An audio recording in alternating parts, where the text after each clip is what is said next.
चौधरी पहलवान का पूरा जीवन जरूरतमंदों की सहायता के लिए समर्पित हुआ था। जब उनका अंतिम समय नज़दीक आया तो उन्होंने अपने बेटे को पास बुलाया। बेटा पास आ गया तो उन्होंने उससे कहा, देखो बेटा, मैंने अपना सारा जीवन दुनिया को शिक्षा देने में गुजार दिया।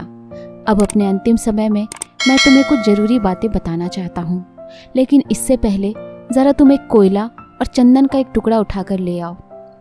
बेटे को पहले तो यह बड़ा अटपटा लगा, लेकिन उसने सोचा कि अब पिता का हुक्म है तो यह सब लाना ही होगा। उसने रसोई घर से कोयले का एक टुकड़ा उठाया। संयोग से घर में चंदन की एक छोटी लकड़ी भी मिल गई। वह दोनों को लेकर अपने पिता के पास पहुंच गया। उसे आया देख पहलवान बोले, बेटा, अब इन दोनों चीज़ों को नीचे फेंक दो।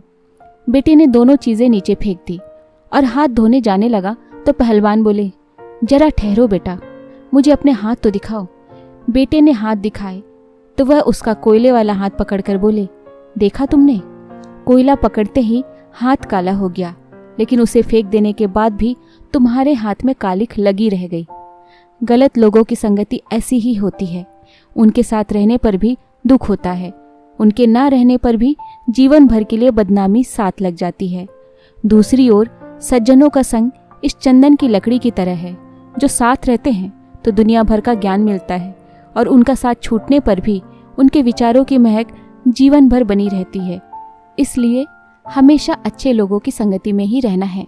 आप स्वयं विचार करें कि जीवन हमारा तो सज्जन दुर्जन संग का निर्णय भी हमारा ही हो।